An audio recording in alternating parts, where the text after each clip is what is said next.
গানগুলো শুনি না, জীবন তো বিচ্ছেদের মতো।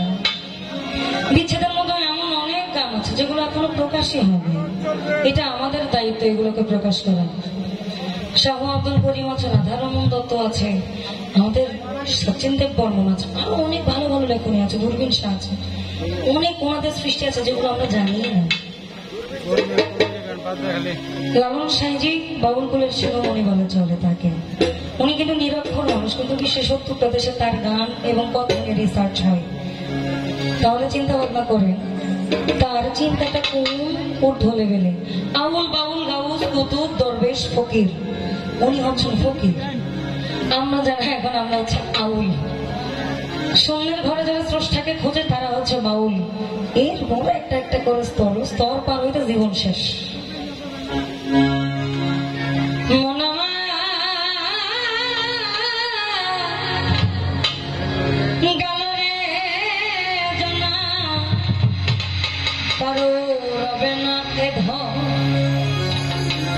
জীবন যৌব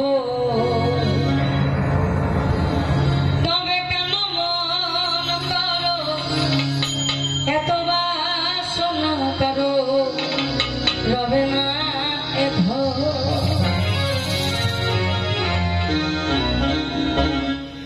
হারমোনিয়াম শুধু বেশ বেশ বেশ একবার সবুরের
দানবীর ছিলেন। দেবতাদের মধ্যে নারায়ণ ওনার বাড়িতে আসেন দাওয়াত খাইতে ছদ্মবেশে। উনি এসে বলেন যে আমি একটা তাজা প্রাণের মাংস খাইতে চাই। তাজা প্রাণ অর্থাৎ কম বয়সে যে সন্তানগুলো হয় ছোট, একদম সত্য নাবালক। কর্ণরাজা পুরো এলাকা খুঁজেন, পায় না। তখন অতিথি রূপে যিনি ছিলেন নারায়ণ দেবতা, উনি বলে তোমার ঘরে তো একটা সন্তান আছে, তাহলে ওইটা আমারে দাও। হিন্দু শাস্ত্রে অতিথিদেরকে ভগবান বা পরমেশ্বর রূপে মানা হয়। এখন কি করবে, বাপ তো, কিন্তু অতিথি যেহেতু বলেছে তার মানে এটা করতে হবে। উনি নিজ সন্তানকে কেটে ওনার সামনে যেটাকে বলে রন্ধন বা রান্না করে তার সামনে পরিবেশন করেন। এই জন্যই বলা হয়েছে কর্ণরাজা ভাবে বড় দাতা ছিল, অতিথির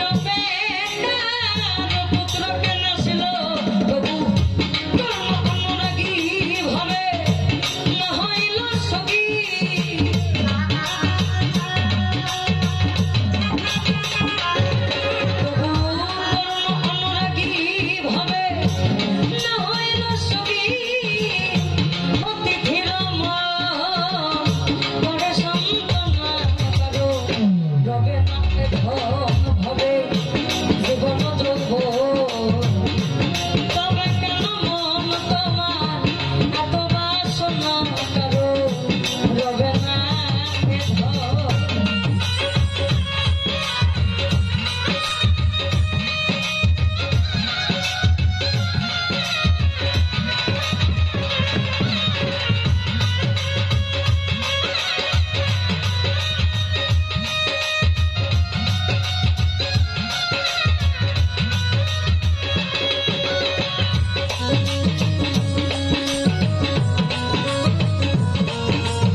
বিশ্বাস পঞ্চখুঁটি একবারে একত্রিত ভাবে গেড়ে প্রেম করতে হয়। এখন আমি আমার প্রেমিকাকে আরেকজনের সাথে দেখতে যাই, আমার সাথে এটা করে বাপ্পারি করছে, হিংসাত্মক মনোভাব, এটা নয়, এটা প্রেম নয়। আমি যাকে ভালোবাসি, আমি অপূর্ণ হলেও সে ভালো থাকুক, পূর্ণ হলেও সে ভালো থাকুক। ভালোবাসা কখনো দ্বিপাক্ষিক হয় না, একপাক্ষিক হয়, অর্থাৎ একতরফাও ভালোবাসা যায়। প্রেমে দুজনের সম্মতি লাগে। আমি তোমাকে ভালোবাসি, তুমি আমাকে ভালোবাসো, ভালোবাসা একতরফা হয়। ভালোবাসাতে কখনো পাক্ষিক লাগে না। ভালোবাসা স্বতান্ত্রিক যেটাকে বলে, অর্থাৎ নিজ গুণে গুণান্বিত, ওটার কোনো অন্য গুণ লাগে না।